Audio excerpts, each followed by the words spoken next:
What is going on, everybody, and welcome back to another episode of me teaching you how to do finger dances, aka gloving, aka flow arts. Y'all know the deal, man. Y'all been here. Anyways, today we are going to be going over two different moves. I think these two moves go kind of hand in hand. So I'm going to be teaching you figure eights and the circle move. So these are kind of two moves I learned at the beginning, and I think they are very essential for you to know because it opens up a lot of opportunities for you to create your own moves and expand from that and, create all sorts of other stuff. And with this move, what I like is that it's pretty continuous. You can use it as a transition. If you've seen my light shows, you see that I use it a lot because it's pretty easy to do and it looks pretty cool. And I don't know, it's just a great move altogether. So there's definitely some other tutorials out there. So I think like the more tutorials there is, the better because you get different perspectives on stuff. You can definitely get it better if you see more tutorials of it. So that's why I kind of wanted to make my own on these two moves. So the first move that I'm going to be teaching you is figure eights. So for figure eights, it kind of looks something like this. You're just kind of moving in a figure eight motion.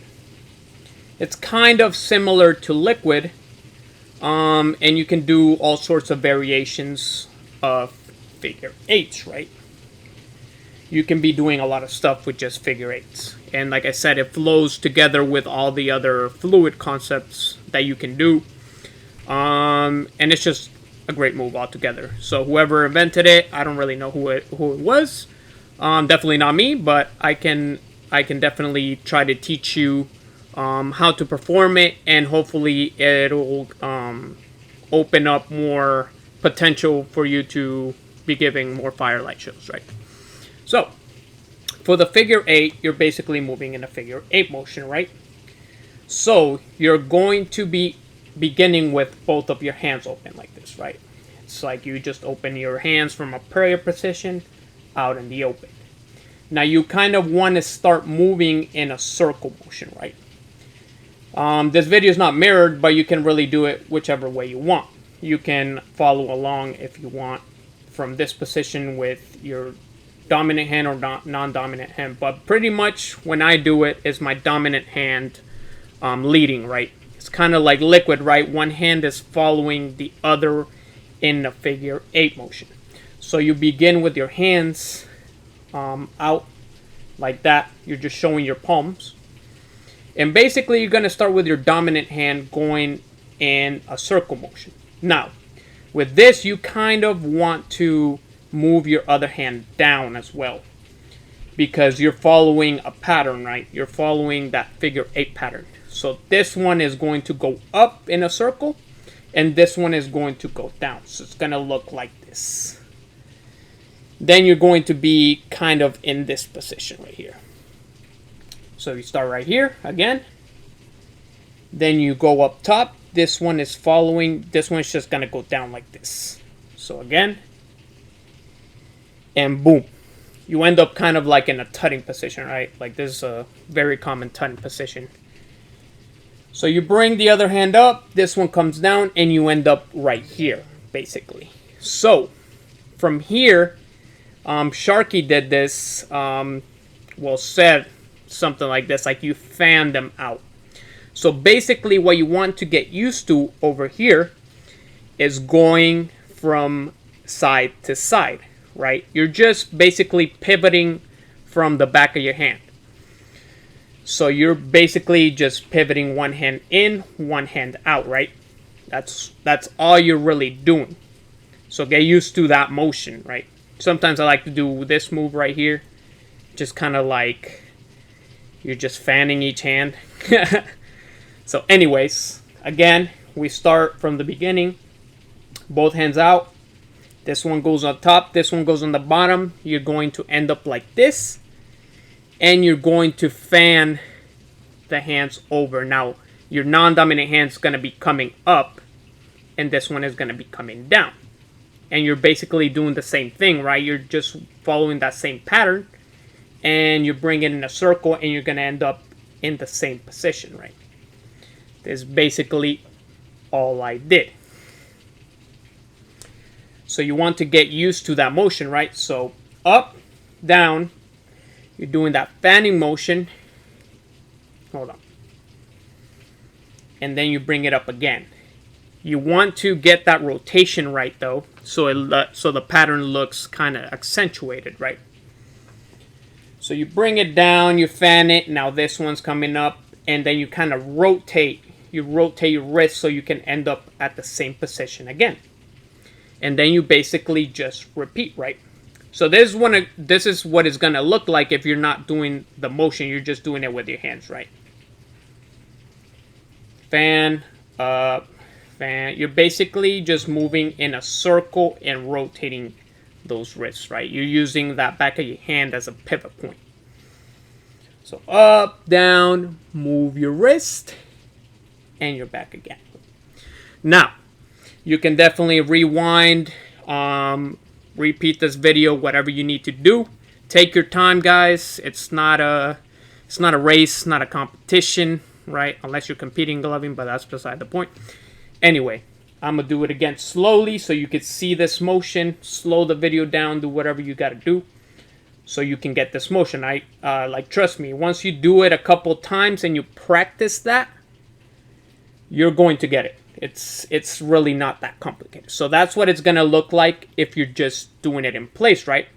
But with the pattern, you kind of want to be moving your elbows and arms so you can go up and down, right? You're basically just rotating your wrists around. There's like a barrier between your hands that you don't want to cross, and you keep them separated, right? So you're just fanning again up top, bring it down, fan them out, and you kind of want to keep the wrists together, right? You don't want to separate that.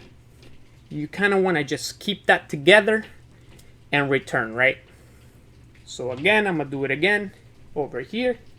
And the cool thing about this one is, like, you can be moving the figure 8s around, or you can do it like up top and then bring it down at the bottom, top again, bring it down at the bottom. You kind of want to get your arms involved when you're doing figure 8s in a light show. So that's how it's gonna look like if I was doing it in a light show, right? Again, you can be moving that figure 8 around, moving it up, moving it to the center. There's also a variation I see where you bring it kind of towards your face and then do like a figure 8 right there. I don't know, some people do some pretty crazy stuff, so it's like I can't really imitate it that well, but you can be doing it all over the place, right? You can be doing it up and then bring it down, do like little figure 8s. Kind of looks like folding liquid. And that's where you kind of get into folding liquid. But with figure 8s, you're basically just doing those figures, keeping your wrist together. They don't really meet, right? The fingers don't really meet. You kind of want to keep them separated and do a circle. So this is what it's going to look like if you're just doing it, just doing the motion. And this is what it's going to look like if you're doing it in a light show, right? You kind of want to see that pattern, though, in the mirror. Practice it in the mirror a lot so you could see what it kind of looks like, and you know how fast you're doing it, how the lights are looking, all that good stuff, right? So anyway, so that's the figure 8 motion. Again, just be practicing that. See other tutorials if you need to, but it's not that complicated. So anyway, so now we're going to be moving into the circle move. Now, with the circle move, you kind of using sort of the same motion, right? Because your wrists are kind of like rotating that way. So that's why I'm saying it's better if you learn the figure 8 first, because you'll be used to that motion, and then you can do the circle move. But the circle move gets a little bit more complicated because you got to kind of connect your fingers, right? You're not just working with the whole hand separated. You're working with finger rolls in circle motion, right? So this is kind of what it's going to look like if you're just doing it in place, right? This is actually a move that you can do just in place, right? You're kind of just doing whips. You're kind of just doing continuous whips, basically. So what you're going to do, though, is you're going to add that circle motion with your arms as well to give it that circle illusion, right, that you want to give. And you want to make this continuous and as smooth as possible so they can see that you're making a circle, right? You're making a circle pattern. So what you're going to do is you're going to start with your hands crossed like this. Your dominant hand is going to be facing down, and your non-dominant hand is, well, your dominant hand is going to be facing up with your fingers up, and your non-dominant hand is going to be with your fingers down, right? You're going to start like this. So what you're going to do is you're going to start opening each finger like you're doing a finger roll or a whip. Again, like I said, finger rolls are kind of an important thing because they're a foundation for a lot of the moves you're going to be throwing. So anyway, so you're going to start like this, right? The first thing you're going to do is you're going to open up with your index, right? And your dominant hand. And you're going to be throwing like a whip, right? So you do that, you throw it like a whip, and you want to be doing that circle motion, right? So I'm going to do it with the circle motion involved so you can see how it looks like. So anyway, you start out with your finger doing like a whip, and you bring it down in a circle motion, right?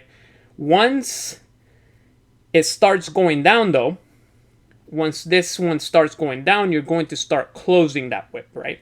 So you basically, it's like doing a forward continuous whip, right? If you learn whips, you know how to throw a continuous forward whip, right? So you're doing that and you're closing that. Now, when you start closing and you end up at the pinky, you start to open the pinky on your non-dominant hand, right? So you do like a whip, right? You're doing like a backwards whip with your non-dominant hand. So again, we're right here. Once you start closing the pinky, you want to connect those, right? Pinky to pinky, index to index. And you start doing that motion again, but down, right? This one is going down, and you start closing it. Now, when you close that one, you have to rotate this hand, right? So we're starting like this again, doing that circle, closing it once it starts closing. And then you want to connect those pinkies, do like a whip, a backwards whip, and you want to go to the top, right? You're doing the bottom portion of the circle right here. So again, boom, boom, boom. And once you get to here where your index is out, you're going to rotate that hand and you're going to connect index to index, right? And then you're going to do that whip again and continue to do that same motion, right? Again, you're going to have to rotate your wrist once you're doing it, right? So open that one up, close, close, close. Open this one, close, close, close. Connect, open, close, open, close, open, close, right? This is what you're doing with your wrists, right? You're just kind of opening, rotating, opening, closing, rotating, right? Like I said, this is how it looks like without doing the actual move. But you want to add that circle motion, right? You want to imitate that circle. As soon as one starts to close, the other one starts to open. Then once it closes, the other one starts to open. You know, it's a repeating cycle, right? So again, you start with your hands like this. Your dominant on top, non-dominant on the bottom. Or you can do it the other way. Doesn't really matter, but that's how I do it. Open, open, open. Close, open, open, open, rotate, boom, boom, boom, boom, right? This one's always going to be doing the upper motion, and this one's going to be doing the downwards, right? Half circle, half circle, half circle, half circle. And like I said, you want to be moving in that circle motion to give it that effect, right? Again, you're just opening, closing, and rotating. So get used to doing that. And that could open up other opportunities to do other things with finger rolls, right? Because you're just working with finger rolls in that move. But each finger roll is doing a half circle. So that's what I'm saying. If you know how to throw whips and continuous whips, and you know how to do the figure 8 motion, you're going to be able to do the circle move no problem. Like I said, there's no real rules on which one you should learn first and stuff like that. But it's going to help you out if you know that figure 8 motion, how your wrists rotate, so you can be able to do that circle move, right? You're just doing whip motions, rotating. So practice that too. That's good to know too, like the continuous whips. I'm not really going to go over whips because there's so much content on whips. Like you don't really need a tutorial for that. Like it's basically just a finger roll that you're whipping, that you're throwing and closing. So again, I'm going to say it again so you can get it really in your brain. You want to be practicing that so you can get it smoothly and you can do it on command whenever you want. So again, hands like this. One is on top, one is on the bottom. You're going to start opening your dominant hand. Do that half circle, close. Once you get down to the midpoint, start opening the bottom one, pinky first, right? Pinky to pinky. Open that one up, bring it up, rotate your dominant hand. Once it closes and you get to the index, connect your index. Do that whip, rotate the bottom one, and you do the same thing over again, right? Pinky to pinky, index to index. Pinky to pinky, index to index again. And you want to be doing that motion, right? That circle. Anyways, guys, that is all I'm going to be talking to about today. Keep practicing. Practice makes perfect. Just like everything else, you need to practice these moves. But these are pretty easy to understand once if you have the foundational moves, right? Finger rolls, whips, all that. But be practicing that in the mirror so you can get it fluid and connected, right? Because you want to be connecting everything so it looks like one smooth motion. Anyways, guys, I didn't think it was gonna take 18 minutes, but that's what it takes sometimes. Anyways, guys, I hope you learned something. Hope you're practicing. Hope to see some bomb light shows soon from you guys, and I'll see you in the next one. Peace, guys.